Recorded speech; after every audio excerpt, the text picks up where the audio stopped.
పాలమూరు విశ్వవిద్యాలయం ఇంజనీరింగ్ కళాశాలలో మొదటి సంవత్సరం మొదటి సెమిస్టర్ ఫలితాల్లో సగానికి పైగా విద్యార్థులు ఫెయిల్ కావడం నిరసనకు దారితీసింది. తమకు సరైన వసతులు కల్పించకుండా, అవసరమైన ల్యాబ్లు ఏర్పాటు చేయకుండా యాజమాన్యం తప్పు చేసి తమను ఫెయిల్ చేయడం ఏంటని విద్యార్థులు ప్రశ్నించారు. ఎలాంటి రుసుము లేకుండా రీవాల్యుయేషన్, సప్లిమెంటరీ పరీక్షలు నిర్వహించాలని డిమాండ్ చేశారు. కళాశాలలో ల్యాబ్లు లేని మాట వాస్తవమేనని వీసీ డాక్టర్ శ్రీనివాస్ తెలిపారు. ఇచ్చిన ఫలితాలపై ఎలాంటి అనుమానాలున్నా రీవాల్యుయేషన్కు అవకాశం ఉందన్నారు. వీలైనంత త్వరగా కళాశాలలో ల్యాబ్లు అందుబాటులోకి తీసుకువస్తామన్నారు. ఎక్కువ మంది ఫెయిల్ చేస్తే వాళ్ళు రీవాల్యుయేషన్ పెట్టుకుంటారు, దాంట్లో పైసలు తీసుకోవచ్చు. ఒకవేళ సప్లీ ఉంటే సప్లీలకు ఫీజులు వస్తాయి.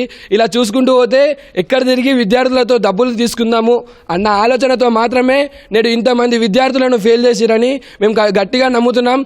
మమ్మల్ని ఫెయిల్ చేసిన అధికారులని వెంటనే ఏదో ఒక చర్య తీసుకోవాలని కోరుకుంటున్నాం. వెళ్ళి సార్ వాళ్ళని చాలాసార్లు అడిగినప్పుడు ఫస్ట్ బ్యాచ్ కదమ్మా, ఇంకా అడ్జస్ట్ అవ్వాలి, ఇంకా రాలేదు, ఫండ్స్ రాలేదు, ఈ ఫండ్స్ రాలేదు, ఆ ఫండ్స్ రాలేదు అంటారు. మళ్ళీ మా దగ్గర ఎగ్జామ్ ఫీజులు తీసుకున్నారు, కాలేజ్ ఫీజులు కట్టించుకుంటున్నారు.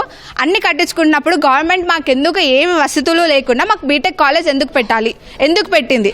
బయట కాలేజ్ మేనేజ్మెంట్ కోటాలు తీసుకున్న వాళ్ళందరూ 9.8 10 CGPA వస్తున్నాయి. మరి మాకు మేము 7.8 CGPAలతోనే బతకాలా ఈ గవర్నమెంట్ యూనివర్సిటీకి వచ్చి?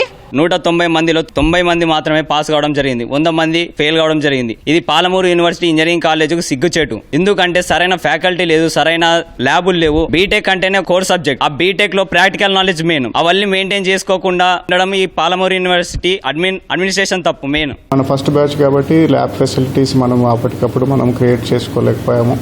ఎందుకంటే మనకి ఇంకా ఇంజనీరింగ్ కాలేజ్ బిల్డింగ్ ఇంకా కన్స్ట్రక్షన్ ఉంది. ఇంటర్మీడియట్ నుంచి బీటెక్ సడన్ చేంజ్ కావడం వల్ల కొంచెం పాస్ పర్సంటేజ్ అనేది ఎక్కువ ఉంటుంది. కాబట్టి మనకు కూడా ఫస్ట్ ఇయర్లో దాదాపు పాస్ పర్సంటేజ్ రీజనబుల్లీ గుడ్, మరీ బ్యాడ్ అని ఏం లేదు, రీజనబుల్లీ గుడ్.